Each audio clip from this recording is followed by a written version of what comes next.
Assalamualaikum warahmatullahi wabarakatuh. Rahayu, Rahayu, Rahayu. Saudaraku semuanya yang berada di mana saja. Narasi singkat cerita tutur kali ini kami beri judul, Tragedi di Taman Sari Desa Ngares, Trenggalek, Jawa Timur. Taman Sari yang semula damai tentram berubah suasananya menjadi tegang dan mencekam. Hal ini terjadi ketika tidak disangka-sangka, Ki Demang Taman Sari tiba-tiba kedatangan tamu asing yang tidak diundang. Tamu tersebut menampakkan sikap yang tidak bersahabat memendam rasa iri dan dendam. Tak lama kemudian tamu tersebut bertanya, "Permisi sederek, apa benar ini rumah kediaman Demang Taman Sari?" Kebetulan ketika itu Ki Demang sedang bersih-bersih rumput di halaman depan rumahnya. Oh, benar Kisanak. Kalau tidak salah saya sendiri orangnya," jawab Ki Demang. Rupanya saya beruntung hari ini. Bisa bertemu dengan orang yang saya cari. Kelakar orang itu. Dan, sontak belum ditanya maksud dan tujuan kedatangannya, orang tersebut sudah tidak sabar untuk mengenalkan dirinya dan mengutarakan maksud dan tujuan kedatangannya. Bahwa, dia berasal dari Ibrang Kulon, yaitu wilayah antara Kecamatan Tugu dan Ponorogo, yang sengaja datang untuk melampiaskan kekesalannya. Karena ketika dia ikut sayembara membuat saluran irigasi yang diselenggarakan oleh Kanjeng Adipati Trenggalek saat itu, dia kalah bersaing dengan Ki Demang Taman Sari. Lantas dia mendatangi rumah Ki Demang Taman Sari ini. Karena merasa iri bahwa dengan waktu yang tidak lama, Ki Demang mampu membuat saluran irigasi untuk mengairi sawah kota Trenggalek ketika itu. "Monggo Kisanak. Silahkan masuk di dalam, Kisanak." Ajakan Ki Demang mempersilahkan orang tersebut sebagai tamunya. "Sudah. Di sini saja. Rebut cukup. Terimalah ini." Sontak orang tersebut menyerang Ki Demang dari jarak jauh yang membuat Ki Demang terpental ke belakang beberapa jengkal. "Sabar Kisanak. Maunya gimana? Apa salah saya? Kok sampai begitu?" tegur Ki Demang. "Sudah tidak usah basa-basi, semuanya sudah saya katakan. Ayo keluarkan kekuatanmu," kata orang tersebut yang sebenarnya bernama Ki Jender, sosok sakti mandraguna, berasal dari Brangkulon. Kemudian sontak yang kedua kalinya Ki Jender menghantam Ki Demang dari jarak jauh, yang kali ini membuat Ki Demang jatuh terduduk di tanah. Kali ini Ki Demang baru sadar bahwa keselamatannya terancam. "Baiklah Kisanak kalau begitu." Spontan Ki Demang balik menyerang Ki Jender yang mampu dirasakan kekuatannya. Hantaman Ki Demang tersebut tidak bisa diremehkan. Lalu kemudian kejadian saling menyerang berlangsung bergantian, membuat Ki Jender harus mengeluarkan senjata andalannya untuk segera menyelesaikan pertarungan yang menguras tenaga itu. Ki Demang sangatlah sigap. Secepat kilat melompat, merampas senjata di tangan Ki Jender tersebut. Melihat senjata miliknya ada di tangan Ki Demang, Ki Jender merasa sudah kehilangan kepercayaan dirinya. Ki Jender dengan secepat kilat melompat lari meninggalkan gelanggang perkelahian ke arah barat laut. Dia lari. Mungkin ini bagian dari strategi liciknya. Ki Demang Taman Sari secepatnya mengejar. Bermaksud mewaspadai larinya Ki Jender itu.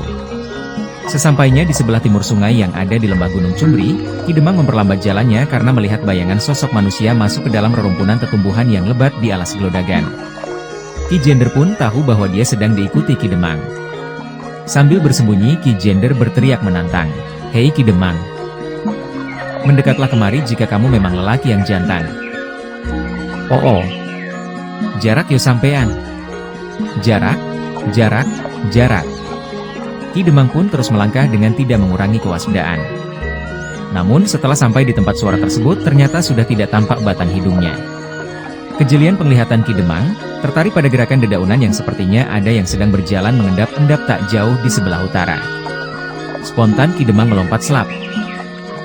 Jack jatuh berdiri, tepat di depan orang tersebut. "Rupanya kita masih dikehendaki untuk bisa bertemu di sini, Kisanak. Temon. Aku goleki sampean, mung arep menehne barangmu iki." Namun Ki Jender melihat gelagat Ki Demang yang begitu marah, dia tidak percaya bahwa pusakanya akan dikembalikan begitu saja. Karena dia sadar, hanya pusakanya sendiri yang bisa membuat dia terluka. Padahal pusakanya tersebut ada di tangan Ki Demang. Hal itu benar adanya. "Terimalah ini pusakamu Kisanak." Kemudian secara mendadak Ki Demang mengulurkan tangannya yang menggenggam pusaka milik Ki Jender tersebut. Seketika Ki Jender melompat kaget, terus berlari terbirit-birit ke arah hutan di sebelah timur. Bergeser ke tempat sebelah, dalam bahasa Jawa disebut ngelerek, atau ngelorok. Maka di kemudian hari hutan yang dilewati Ki Jender tersebut diberi nama Alas Ngelorokan. Namun sayang, rupanya Ki Jender tidak menyadari bahwa lengannya telah terluka oleh pusakanya sendiri yang menggores lengannya ketika melompat kaget disuruh menerima pusakanya oleh Ki Demang, dan terus saja berlari saking takutnya. Sehingga sesampainya di atas bukit hutan itu, Ki Jender jatuh terduduk terkulai lemah alias ngebrok di tempat itu. Ngebrak, ngebrak, ngebrak. Sementara itu, Ki Demang melangkah pergi meninggalkan tempat pertemuannya dengan Ki Jender tersebut. Belum berapa lama dalam perjalanan pulangnya ke Taman Sari, di tengah perjalanan Ki Demang bergumam sendirian sambil memandangi benda milik Ki Jender yang ada dalam genggamannya. Ternyata kulitnya masih keras ares batang pisang. Tersenggol benda seperti ini saja sudah terluka. Akan tetapi lagaknya kok seperti orang yang tidak mempan senjata. Di kemudian hari tempat bergumam Ki Demang itu disebut Ngares. Sesampainya di rumah Ki Demang teringat barang yang dibawanya, lalu berkata dalam hatinya, "Untuk apa barang milik orang ini saya bawa pulang?" Lalu seketika barang dalam genggaman itu dibuangnya, dilempar jauh ke arah selatan. Pleng! Dan jatuh di tempat yang sekarang disebut Gempleng. Yang mana sebutan ini berasal dari barang yang semula digegem atau dalam genggaman kemudian dilempar pleng atau seketika terlepas. Di kemudian hari pertumbuhan warga di Duku Gempleng tergolong paling cepat dibandingkan dengan dukuhan lainnya di Desa Ngares. Mungkin karena geografinya yang berbatasan dengan kota Trenggalek itu. Namun akhir-akhir ini Duku Ngebraklah yang pertambahan penghuninya sangat signifikan. Saat ini pemukiman di Duku Ngebrak sudah sangat ramai. Ditambah lahirnya dukuhan terbaru di Desa Ngares, yang berada tepat di sebelah selatan Duku Ngebrak, yaitu Duku Tumpak Mulyo, yang berada di ujung puncak Bukit Ngebrak paling selatan yang dulu disebut Lumur Ngebrak. Warga Duku Tumpak Mulyo ini adalah pindahan dari warga Duku Temon yang terdampak oleh bencana tanah longsor ketika itu. Lumur Ngebrak ini walaupun berupa puncak bukit namun kondisinya datar, tidak terlalu curam atau terjal, sehingga cocok untuk pemukiman, walaupun tidak terlalu luas. Warga tambahan di Duku Ngebrak yang terbaru adalah warga dari desa tetangga yaitu Desa Sumuruk Kecamatan Bendungan yang lokasi rumahnya terkena area proyek Bendungan Bagong.